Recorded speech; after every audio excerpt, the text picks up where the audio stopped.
Good afternoon. Good afternoon, everyone. What an honor and a privilege it is to be here celebrating International Women's Day with all of you. Mrs. Rajavi, thank you so much, honored guests. Ladies, it is incredible to see so many ladies and gentlemen here this afternoon. Young women, your emotion, your commitment, your passion is an incredible inspiration. We come to you from Canada. I come to you as the former leader of the opposition. I come to you as a former parliamentarian, but I come to you as well as a mother, a sister, a daughter, and I come to you as a friend. I have two very important messages that I want to leave with you. First of all, you are not alone in this fight. I and so many others stand with you, and we will do everything that we can do, politically, legislatively, as well as practically, to help you in the fight that you are undertaking. And when I talk about legislatively and politically, I'm talking about things like in Canada, naming the IRGC as a terrorist organization. That is something that we can do and we need to do. Countries need to do that. Women throughout history have led the way in helping deliver their people from tyrants and bullies. I think of the story that I have been told often of Esther in the Bible, who single-handedly, with grace and cunning, but also with fierceness and strength, helped deliver her people. She is just one example of a woman born for such a time as this. The women of Iran, the people of Iran, are also born for such a time as this. Your courage, your sacrifice, and your commitment. And when I think of Mrs. Rajavi, I think of so many of you. There are a number of pictures that come to my mind. One is of an iron fist in a velvet glove. Think of that, ladies and gentlemen, an iron fist in a velvet glove. I think of you having the gentleness of a dove, but the wisdom of a serpent.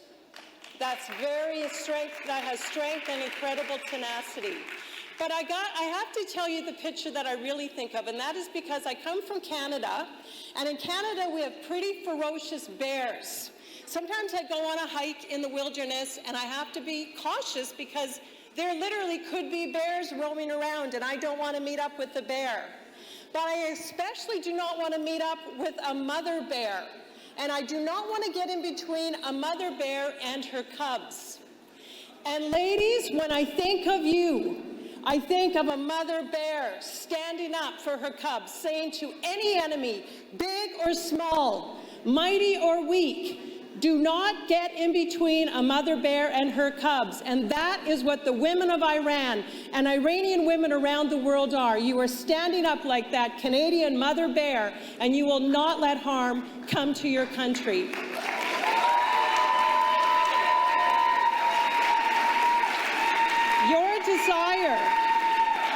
Your desire is that women of Iran will have the freedom to participate freely and safely in all facets of life: economics, politics, education, leadership, and in their own personal choices as women, including what they wear and their religious decisions.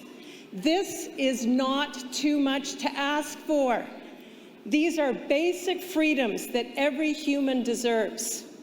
And so, as we near March the 8th and as we celebrate International Day of the Woman, I can think of no other example of women standing up for women's rights than Iranian women, not only in Iran, but Iranian women around the world. And let me say this, you will go down in history as not only the ones who delivered freedom for women, but democracy, autonomy, and prosperity for an entire nation. And we stand with you. Now, my second part of the message is a rebuke.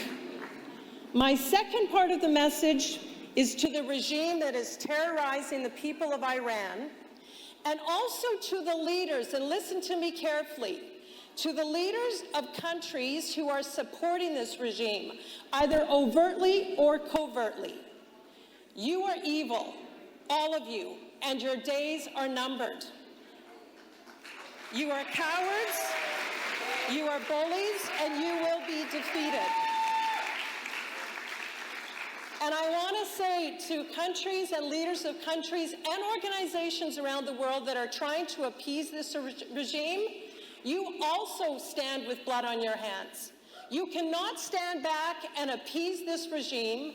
You cannot go along to get along. You cannot quietly and secretly nudge, nudge, wink, wink, let them get away with this. You are also responsible, and you need to be held accountable for your lack of action. Now, how do I know? I want to tell you, this regime needs to know that its days are numbered. And the reason that I know that is because the people of Iran and Iranian women will not give up. They will not step back. They will not shut up. They will not go away. They will not ever give up. They will not retreat, and they will not be silent. You inspire me. I also know this: good always triumphs over evil, and light always defeats the darkness. And I know that love never fails. And all of you are leading this. You're leading with love.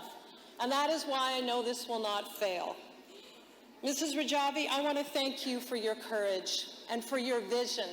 I want to thank you for your words. When you talk about how women have to, I think I would say work twice as hard to get half the results, or half the credit, I should say. You have to work twice as hard to get the results that you're getting. And you have to endure so much suffering and pain. Women have to endure even more suffering, more pain. Mrs. Rajavi, thank you for your vision, and thank you for your the spirit that you have imparted to the women that serve around you. I've had the joy and the privilege of meeting some of these incredible young women, and they have sacrificed so much, their own families, some of their own hopes and dreams, some of the things that make them a woman, the nurturing and the joys that they could have had, but they have sacrificed that for a greater joy, a greater calling. They're not competing with each other. They're not trying to get ahead. So many times, and I've got to tell you, in the West, I see so many people trying to get ahead and claw to get one on top of the other.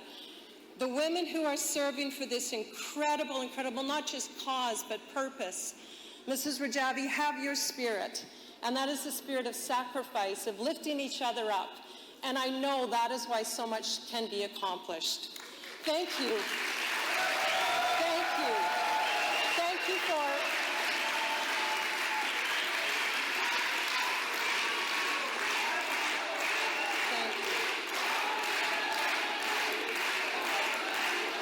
Thank you so much.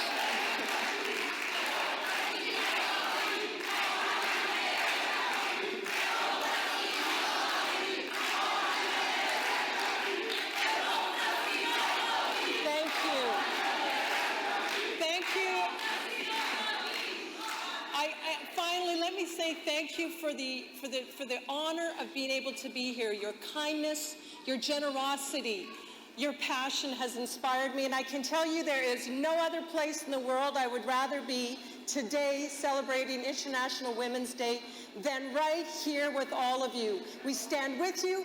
God bless you. God give you strength and protection. Thank you.